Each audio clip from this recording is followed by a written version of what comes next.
Assalamualaikum warahmatullahi wabarakatuh. Ridha'illahi ta'ala wa li syafa'ati rasulillah wa li ijabatil mas'ul wa li qadha'i hajatina wa li shifa'i jami'i maradina wa ila hadrati khususan ila hadrati Imam Nawawi. Al-Fatihah.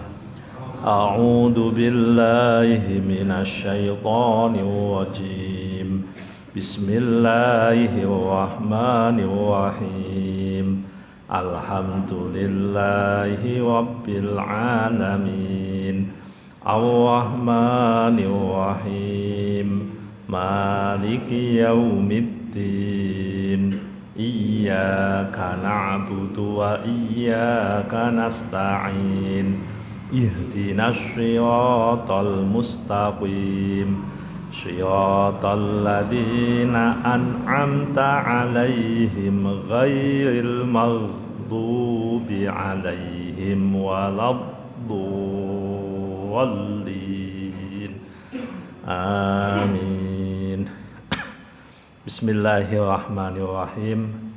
Qala al-muallif rahimahullahu ta'ala wa nafa'ana bihi wa bi ulumihi fid dharaini amin. Bismillahirrahmanirrahim.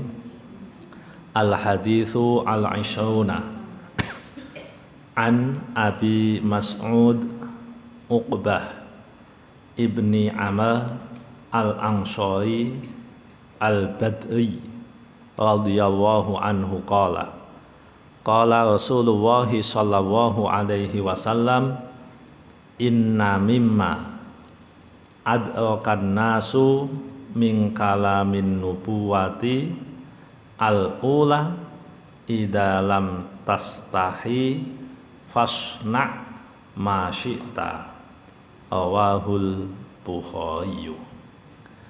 Bismillah, alhamdulillah, wassalatu wassalamu ala rasulillah, amma ba'd. Bapak Ibu hadirin hadirat rahimakumullah, monggo kita melanjutkan ngaji kitab Arba'in Nawawi, hadis nomor 20. Diriwayatkan dari Abi Mas'ud Uqbah ibni Amr al-Ansari al-Badri radhiyallahu anhu, beliau berkata, Rasulullah sallallahu alaihi wasallam bersabda. Nah, jadi Bapak Ibu, hadis ini hadis nomor 20 yang disampaikan oleh Abi Mas'ud Uqbah bin Amr al-Ansari. Kalau disebut Al-Ansari berarti orang Madinah. Ya, jadi kan kita tahu ada Al-Muhajirin, ada Al-Ansar. Kalau Al-Muhajirin itu maknanya orang yang hijrah, berarti penduduknya asli kota Mekah. Kalau Al-Ansar itu orang-orang yang Madinah. Muhajirin kan tidak banyak. Yang banyak kan Ansar. Kalau kita lihat yang hijrah bersama Nabi itu tidak banyak. Bahkan katanya hanya berapalah 70 atau berapa. Saya lupa pasti jumlahnya, tapi tidak banyak. Nah, Bapak Ibu, di sini Rasulullah menyampaikan inna mimma adrakan nas min kalamin nubuwah. Termasuk dari apa yang menjadi ucapan manusia tapi cocok dengan kalam nubuwah adalah idza lam tastahi, kalau kamu tidak punya malu, fasna ma syi'ta, maka lakukanlah apa yang kamu kehendaki.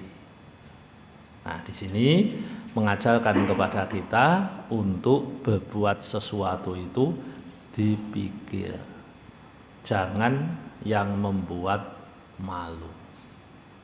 Ya, kalau Anda tidak punya malu kan Anda akan melakukan apa yang Anda ingini. Makanya malu itu bagian dari iman. Al-haya'u minal iman. Malu itu bagian dari iman. Nah, terus malu yang bagaimana? Malu itu ada yang positif, ada yang negatif. Kalau yang malu negatif, contoh begini. Ini jenengan kan setiap malam Jumat yasinan, tahlilan, ngaji. Ada temen, ada tetangga yang sebenarnya pengen melu. Jenengan ajak, jawabannya ngeten. Kulo ya asline ya pengen, tapi kulo isin. Saya malu. Nah, malu yang seperti ini adalah malu yang negatif.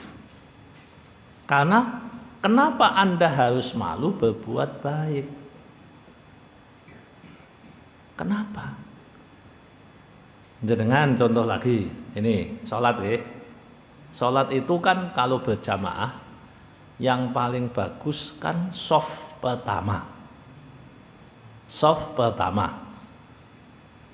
Bahkan Rasulullah mengatakan, seandainya kalian tahu apa yang ada di shaf pertama, kalian pasti akan undi rebutan maksudnya.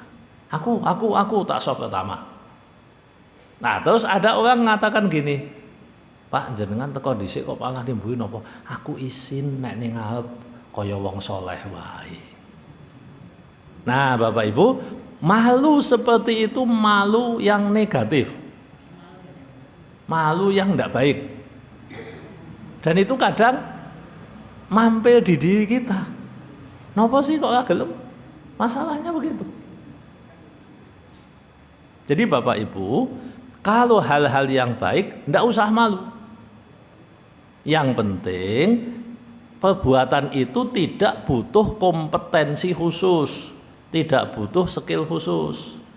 Kejaba nek jenengan kon muadzin tapi ora paladan. Ya ndak usah maju. Karena nanti malu-maluin. Nah, kan ndak boleh yang begitu. Ngwadan, weh, kondone wingi Pak Bedowi kaya entuk isin nek nglakoni kebaikan. Tapi ora hafal. Malah kualik-walik. Nah, kan jadi kacau. Karena perbuatan yang butuh kompetensi dan skill. Butuh kompetensi dan skill. Makanya Bapak Ibu, ini harus dipertimbangkan betul. Malunya dalam konteks apa dulu? Kalau berbuat baik, tidak usah malu. Minta maaf, Bapak Ibu. Orang kan sering tidak berani malu minta maaf. Kono njaluk ngapura, wah, aku isin to ya. Lah napa isin? Wong nyatane sampean salah. Lho ya piye mengko aku nek diunek-unekke piye? Jadi Bapak Ibu, jangan malu minta maaf. Mulai dari pasangan. Kita minta maaf kepada pasangan kita, istri kepada suami, suami kepada istri. Malu yang seperti itu buang. Saya izin. Saya minta maaf kepada orang lain. Rasulullah itu biasa kok minta maaf kepada orang lain. Ya ada cerita, tapi cerita ini kan ya masih debatable ya. Ketika Rasulullah pulang malam-malam itu tuh, biasanya diceritakan pas pengajian nganteni kok. Pulang malam-malam, lalu kemudian Rasulullah tidur di depan pintu ya. Pernah dengar cerita itu ya? Terus bangun-bangun, maafkan aku wahai istriku. Kan cerita itu kan populer. Ya, cuma saya tidak tahu apakah itu valid atau tidak. Itu kan ceritanya Rasulullah langsung bangun subuh-subuh minta maaf. Ya tenanan apa mboten, sekali lagi saya tidak sedang membahas tentang cerita. Karena cerita itu kan banyak yang diperdebatkan. Kalau saya sih fair-fair saja kalau cerita ini cerita masih debatable saya sampaikan. Maksudnya ben mboten diyakini sebagai hadis yang bagaimana begitu. Memang cerita ya modelnya seperti itu. Kan kemarin saya baru ditanya tentang cerita yang ada sahabat Nabi itu, sahabat Nabi yang rumahnya jauh, perjalanannya sampai 3 jam. Nah, jadi kalau ke masjid sampai dia itu tidak ke masjid, lalu kaget kenapa kok orang ini tidak datang, diparani jebule wonge meninggal. Perjalanannya 3 jam. Sahabatnya namanya Sya'ban. Saya ditanya, ya belum lama, mungkin baru 3-4 hari ini. Saya sampaikan, saya pernah baca cerita itu, tetapi kayaknya kalau itu dinisbatkan kepada Nabi kok saya belum pernah ketemu kitabnya. Ya cerita-cerita kan banyak lah Bapak Ibu. Lah kula jenengan Bapak Ibu, termasuk kalau saya cerita, jenengan cermati, cerita itu cerita yang sumbernya dari Nabi atau yang tidak. Atau kalau saya menyampaikan cerita ini, kita tidak ngambil ceritanya, sanadnya kita tidak tahu, kita ambil hikmahnya, berarti itu cerita jangan diimani. Begitu. Atau saya kadang menyampaikan ini Israiliyat, ya bisa benar, bisa salah. Karena kita sedang bukan meyakini ceritanya, tapi ngambil hikmahnya. Nggih kaya cerita fabel lah. Kancil lawan buaya niku kan yo goleki kan yo ora ono jenenge wae cerita. Nggih, cerita seperti itu. Nggih, jadi cuma kalau itu urusan dengan Nabi kan bahaya. Kita dilarang untuk menceritakan hadis yang palsu, masalahnya itu tidak boleh. Jadi kita juga lebih ngati-hati. Nggih logikane dinggo lah kira-kira. Nggih logikane dinggo piye. Soalnya kan saya juga pernah ya omong-omong. Biyane ceritane Kanjeng Nabi disugoi wedang kasinen. Pernah dengar cerita itu? Pernah nggih? Kayak wedang jebule asin, dirasani lho kok asin. Terus Kanjeng Nabi ngomong karo bojone, "Bu, yuk ngombe bareng, wis suwi ora ngombe bareng." Akhirnya diombe lho jebule asin. Lalu kan dilogikakan. Nah, mungkin antarane uyah karo gula jejeran kan ngono lah. Dadi leh ndokoki salah. Saya sampaikan, cerita itu kan tidak logis. Tidak logis. Nek muni asin karo legi.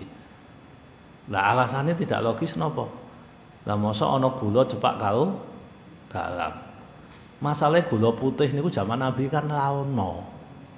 Coba jenengan rafinasi gula itu sejak tahun kapan? Kan nek ono garam dan gula kok bebarengan dianggap podo terus keliru, berarti kan gulanya putih.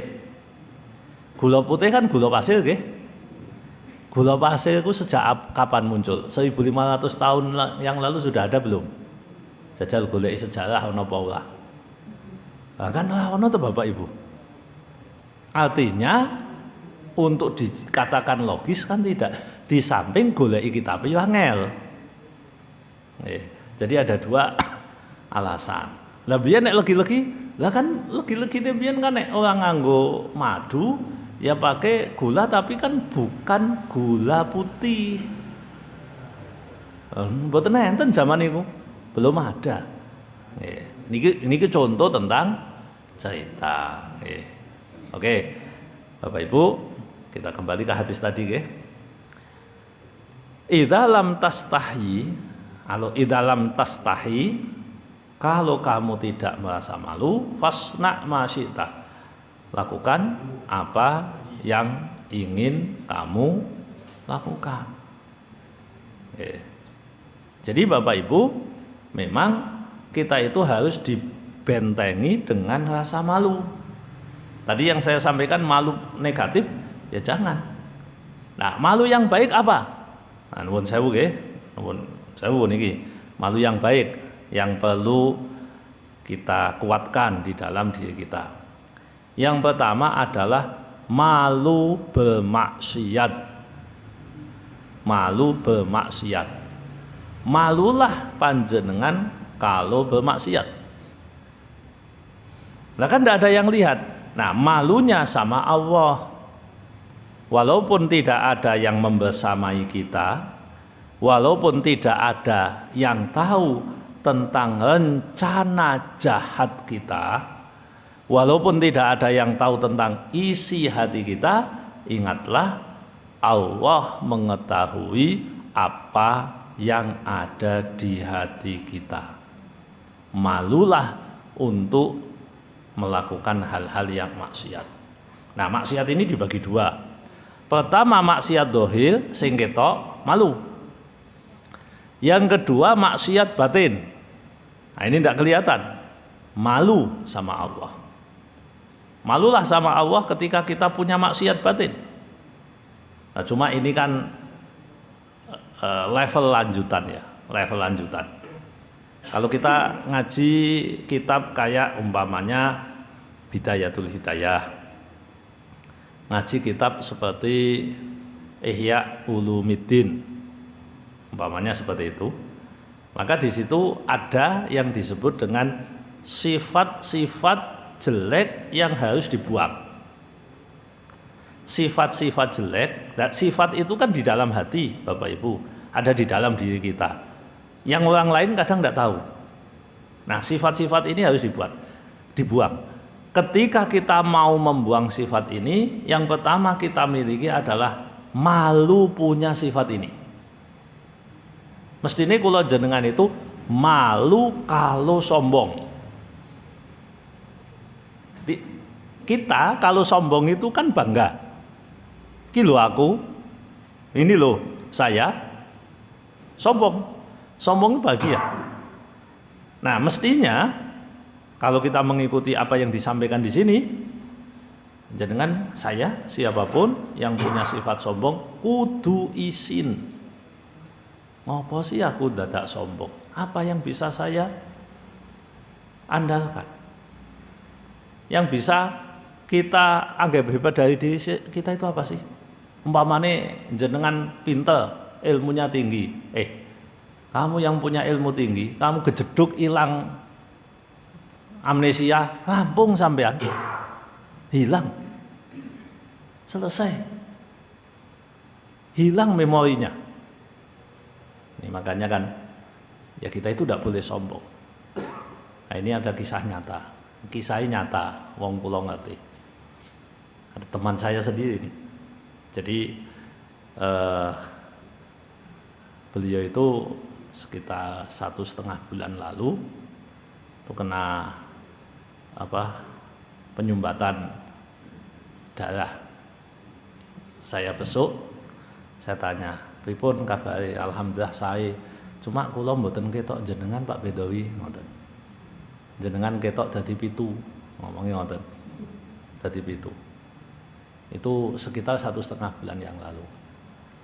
Nah, berikutnya informasi yang sampai ke saya kemarin semingguan yang lalu, saya nanya, ternyata memorinya hilang. Beliau termasuk orang yang aktif, orang yang pintar, aktif, hilang. Nah, Bapak Ibu, kalau kita melihat seperti itu, ya itu kan fakta ya, kisah nyata. Kisah nyata. Kula jenengan sing meh disombongke kuwi apane to? Pintere. Pintere kula panjenengan ki ya sak pira. Kok dadak sombong. Nah, akhirnya kan kita jadi punya rasa, aku malu kalau saya harus sombong, menyombongkan kepandaian, kepintaran saya. Lah wong kejeduk wae ilang. Nggih.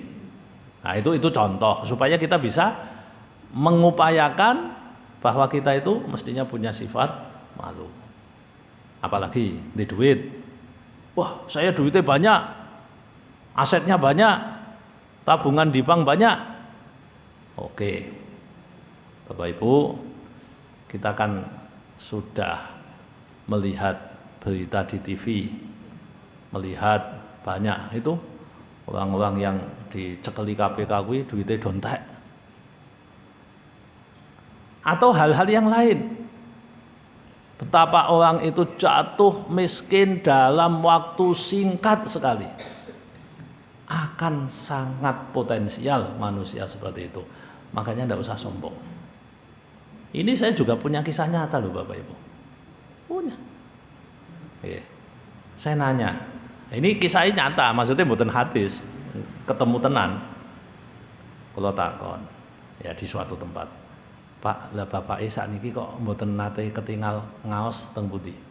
Kula nek ana wong sing kenal mboten ngaos, biasane ngaji kan kula takokke. Oh, tiange pindah, Pak. Lho, lha enten apa kok pindah? Dijawab, bangkrut. Lho, wingi ketoke mboten kok. Nggih, bangkrute nembe. Terus saya tanya, kenapa bisa bangkrut? Ya banyaklah yang diceritakan. Singkat cerita, beliau adalah seorang kontraktor, membuat proyek ning ngene IKN kono, delalah sing digawe proyeke Kominfo, sing menterine kecekel kono kae, ora dibayar nganti saiki omahe papat ilang kabeh. Nah ini contoh, bukan dalam rangka apa-apa Bapak Ibu, untuk membuat kita itu sadar betapa mudahnya yang kita miliki itu bisa hilang. Lah nek ngono kok meh sombong nopo? Malulah kita kalau kita itu harus sombong. Ya semoga itu tidak terjadi pada kita, tapi itu namanya pelajaran, ibrah bagi kita semua. Bukankah Qarun juga kaya raya? Tapi hartanya habis diambleske karo Gusti Allah ning bumi. Nah kita mau ngandalkan apa coba? Pinter, sugih, jabatan. Jabatan. Setinggi apa jabatan manusia itu? Pensiun.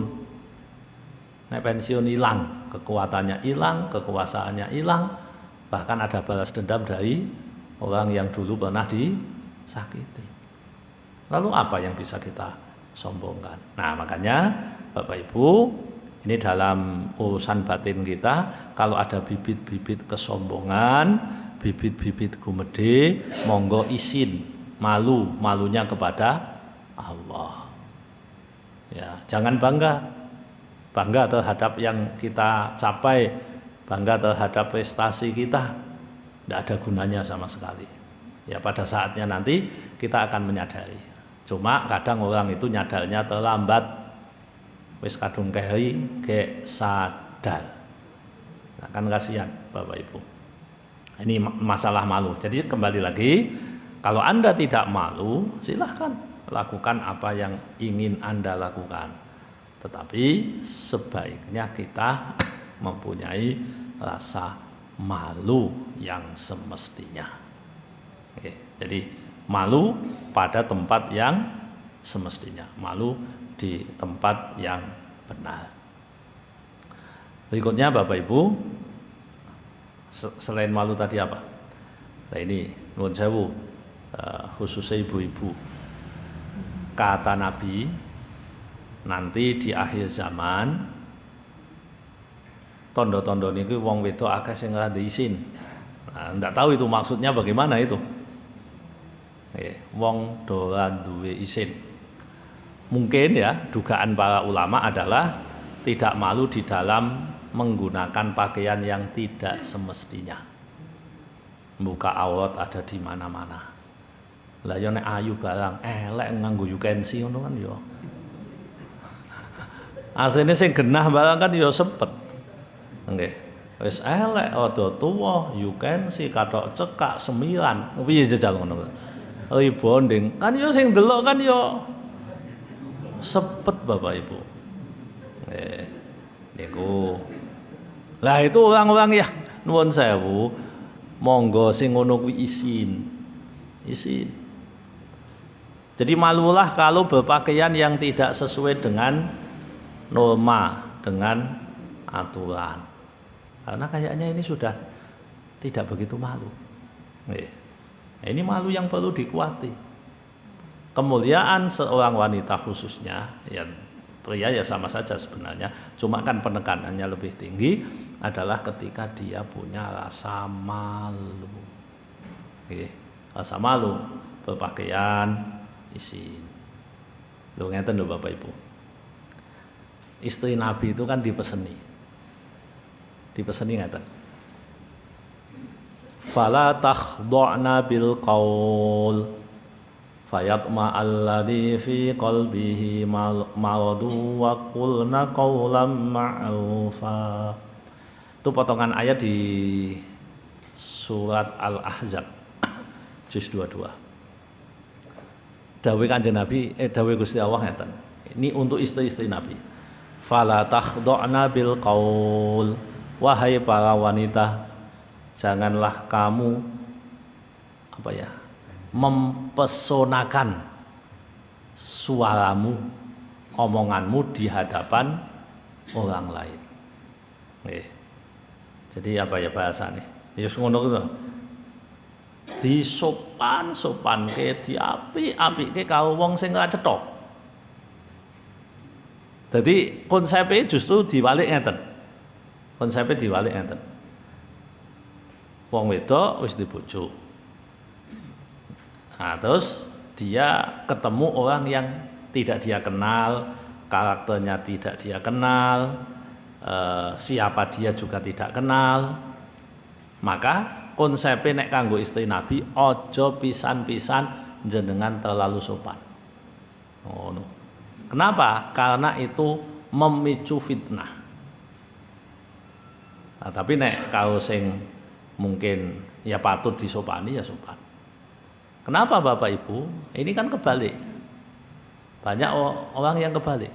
Nek kau wong apiane ya kawan, aluse ya kawan. Tapi kalau keluarganya gua lah ya kawan. Nah, ini jangan terjadi. Ini kebalik. Wahai kalian malulah kalau bersikap seperti itu. Itu kebalik Bapak Ibu. Kualik. Jadi cara hidupnya kebalik. Tapi gimana lagi, memang dunia sudah begitu. Ada profesi yang mengharuskan seseorang itu berkata baik kepada orang. Customer service, apalagi pramugari, apalagi ya macam-macam nggih. Niku dadi nek ana wong kaya ngono kuwi karo wong apik alus ning omah ya karo anake karo bojone ya sing halus, aja tekan ngomah ngamuk wae aluse wis entek ning dalan. Nah, jangan begitu. Malulah kita. Ya, malu. Kalau bersikap seperti itu malu. Jadi Bapak Ibu, ini kalau kalau kita tidak malu ya silahkan. Kalau mau melakukan apa-apa. Makanya dulu kan ada ya, Nabi itu didatangi malaikat Jibril. Ya hampir sama dengan hadis ini, cuma bahasanya beda. Dawuhnya Jibril, ya Muhammad, ish ma syi'ta fa innaka mayyitun wa ahbib man ahbabta fa innaka mufariquh wa'mal ma syi'ta fa innaka yang terakhir apa itu? Fa innaka yang terakhir lupa saya. Ya Muhammad isma syi'ta fa innaka mayyit wa ahbib man syi'ta fa innaka mufariquh wa amal ma syi'ta fa innaka lali. Ini pun. Tapi maksudnya insya Allah tidak lupa. Suatu saat Nabi didatangi malaikat Jibril, lalu kemudian malaikat Jibril mengatakan, ya Muhammad isma syi'ta fa innaka mayyit. Wahai Muhammad, hiduplah semaumu. Kan padha mau kalimatnya. Hiduplah semaumu, tapi suatu saat kamu akan mati. Cintailah apa atau siapa yang ingin kamu cintai, tapi kamu pasti berpisah. Wa'mal ma syi'ta fa innaka majziyun bi. Dan berbuatlah apa yang kamu ingin berbuat, cuma ingat kamu pasti akan dibalas. Itu pesan malaikat Jibril kepada Rasulullah untuk disampaikan kepada kita semua. Jadi kata kuncinya di syi'ta tadi. Apa? Jenengan meh nglakoni apa sing jenengan karepke monggo. Tapi ingat jenengan mati, jenengan akan berpisah. Mencintai sesuatu akan dipisahkan dengan sesuatu tersebut. Makanya dalam konsep agama kita itu kalau mencintai sesuatu itu sak madya, sak cukupe mawon. Mboten usah berlebih-lebihan.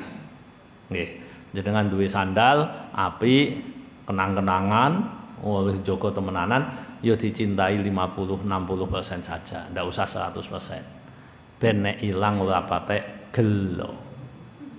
Mboten ilang Pak kula jaga, ora ilang ucul apa jenenge taline ben ora patek gelo. Wis pokoke nek kula jenengan mencintai sesuatu sak madya niku insyaallah mboten patek gelo. Itu kuncinya begitu. Makanya dipeseni sama Jibril, malaikat Jibril.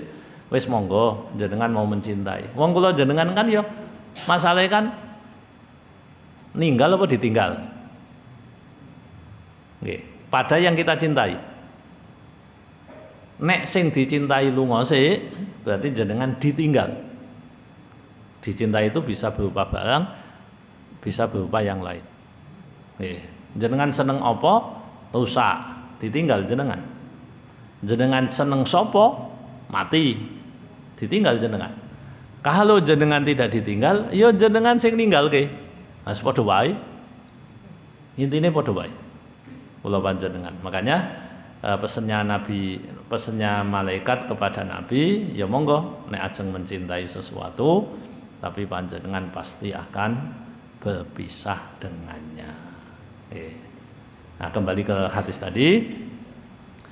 Kalau kamu tidak malu, maka silahkan lakukan apa yang ingin kamu lakukan. Pertama tadi maksiat, yang kedua khusus ibu-ibu adalah aurat, malu kalau kita membuka aurat kita. Yang ketiga, nah, apa yang mestinya kita malu?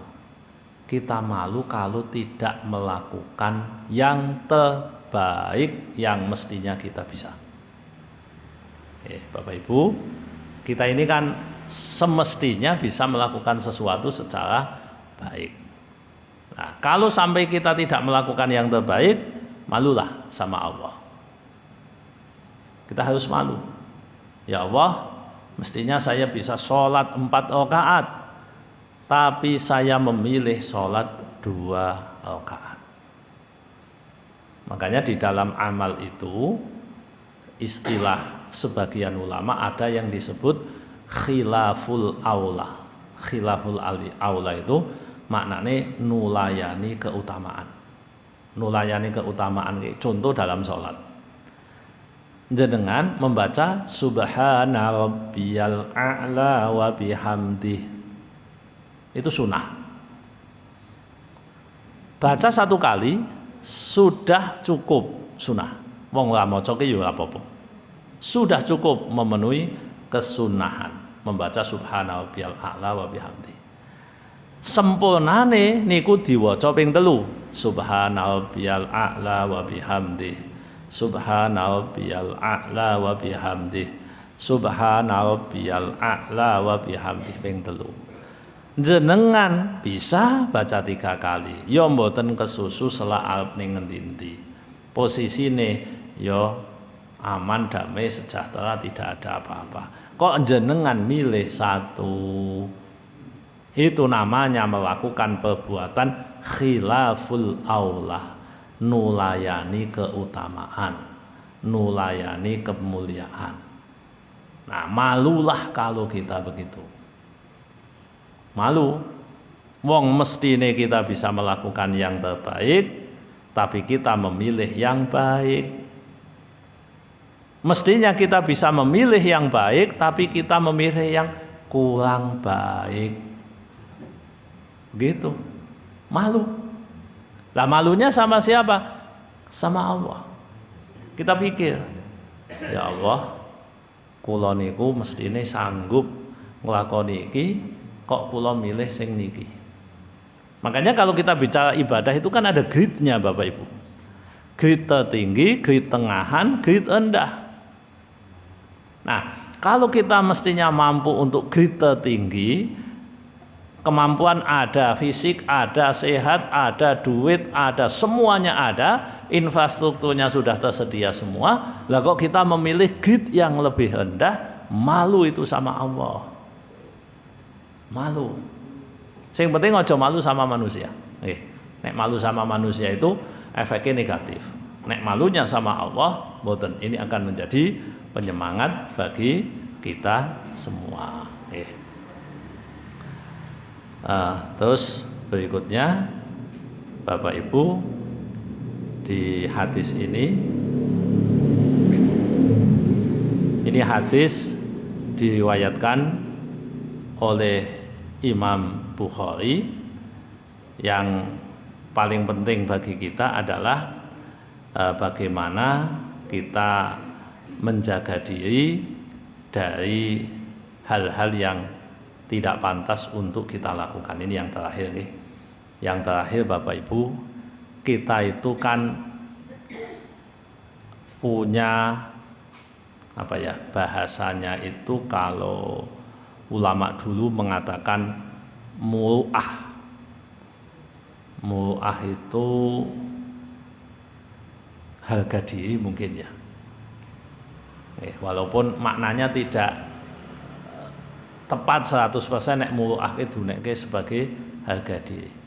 Tapi Bapak Ibu, kita ini sebagai manusia,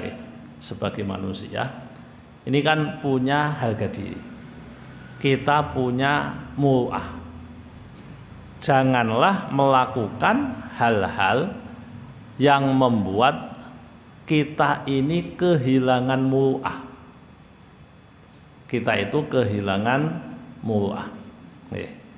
Makanya kita boleh melakukan hal-hal yang tidak haram, tetapi jangan sampai melakukan hal-hal yang tidak haram tapi menghancurkan harga diri kita. Karena gini, ada teman-teman tasawuf itu yang punya konsep namanya malamatiyah. Malamatiyah, ada yang mengatakan mulamatiyah. Nah, yang ingin saya sampaikan, jenengan jangan pakai konsep itu. Karena itu akan menghancurkan harga diri kita sehingga berpotensi menimbulkan fitnah. Contoh gini, ini contoh kisah nyata, cuma saya tidak ketemu orangnya langsung, saya diceritani orang yang diceritani. Diceritani wong sing diceritani.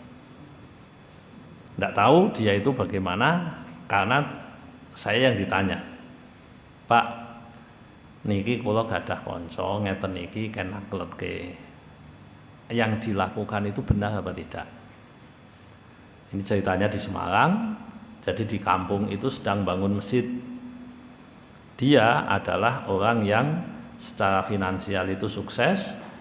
Dia merantau ke Kalimantan, duitnya akeh. Pulanglah dia ke kampungnya. Ketika kampungnya bangun masjid, kalau tidak salah waktu itu anggarannya sekitar 2,1 miliar. Waktu itu udah 15 tahun yang lalu mungkin.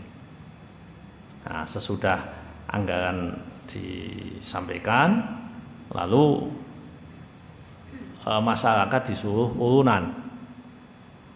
Nah, sampai ke dia, proposalnya 3K, dia itu menolak. Nuwun sewu Pak, kula untuk urusan ini tidak bisa membantu. Kan tanggane do jengkel. Wong sugih dijaluki urunan ora gelem. Nah, kan jengkelake kan. Tanggane jengkel. Tapi dia tetap begitu. Nah, sesudah ditotal urunan tangga-tanggane kuwi habis dapat sekitar 300 atau 400 juta lah waktu itu. Berarti kurangnya masih 1,7 atau 1,8 miliar. Jadi enggak entuk 15%, kira-kira seperti itu. Nah, tapi kan sudah disepakati, udah nekat aja kita buat. Engko dadi cagak tok ya ora apa-apa. Mangke golek duit meneh. Nah, tapi orang ini kalau dimintai bantuan tidak pernah ngasih sepeser pun. Nah, tidak pernah ngasih sepeser pun. Padahal jelas wonge sugih. Nah, cuma uniknya masjid yang dibangun itu asal kurang apa pasti ada yang ngirimi. Dan anonim. Sing ngirimi iki tidak ada namanya. Tuh yo ngerti. Berarti nek ana wong ngomong-ngomong iki pasir entek, ngono sesuk teko. Dadi wong-wong wah ini kita dibantu malaikat ini. Bantu malaikat ini.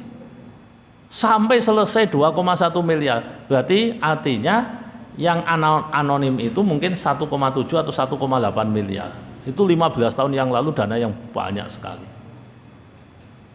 Sampai sekarang tidak ada yang tahu siapa yang ngasih bantuan itu. Dan apa yang terjadi? Wong sugih mau kuwi akhirnya terusir. Bukan terusir, dia ora penak lah ketemu karo tanggane diunek-unek ke dianu nanti dikerjani kon ngedunke pasir barang. Oh atau nyumbang kuwi kon anu, kon apa? Kon ngedunke pasir sak itu dikerjani kan lempoh deh. Nggih. Nah, singkat cerita, ini pembangunan sudah selesai, orangnya kembali ke Kalimantan, temennya disuruh nanyakan. Kebetulan nanyanya ke saya. Pak sing dilakoni wong kuwi pripun? Karena sebenarnya yang membantu 1,7 miliar itu dia. Saking khawatirnya konangan wong, dhek kuwi ngumpetake jati dirinya. Saya sampaikan, nah ini namanya konsep malamatiyah. Menyembunyikan kebaikan, tapi menghancurkan harga dirinya sendiri. Seperti itu sebenarnya tidak dianjurkan. Tidak dianjurkan. Karena apa? Bikin dosa orang. Bikin dosa orang. Muruahnya hancur, harga dirinya turun. Dan bahkan orang itu sampai sekarang mungkin sebagian menduga-duga wong kuwi sengan. Karena ini rahasia. Rahasia, tidak ada yang tahu. Orangnya juga sekarang tidak ada di situ.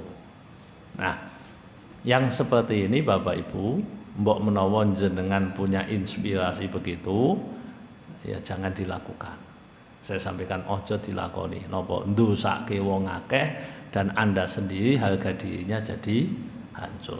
Ngamal ngumpetake monggo, tapi jangan menggunakan cara-cara menghancurkan harga dirinya.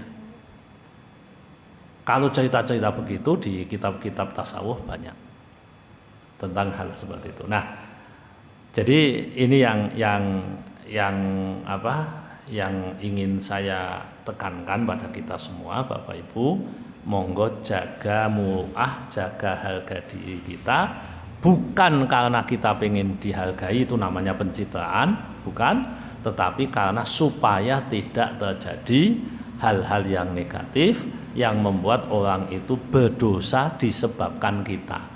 Yang begitu itu kan egois namanya. Dheweke enak untuk pahala akeh karena sedekah kan pahala akeh. Tapi kan membuat orang jadi suudon, membuat orang jadi berbuat dosa sama dia, membuat orang jadi zalim sama dia. Nah itu jangan dilakoni. Tapi kalau wis kasep yo, muga-muga itu jadi barokahnya dia. Kalau dia ikhlas betul, itu jangan-jangan itulah yang membuat dia nanti masuk surga. Karena saking pingine ikhlas nganti ngumpetake, ora ngunangi sapa sing ngekei. Dan itu perilaku banyak ulama yang begitu itu. Ya, perilaku banyak ulama. Cuma kan ndak usah sampai kemudian dia ketok elek ngono lho. Jangan ya, pokoke nek saged ngeten nek kula jenengan.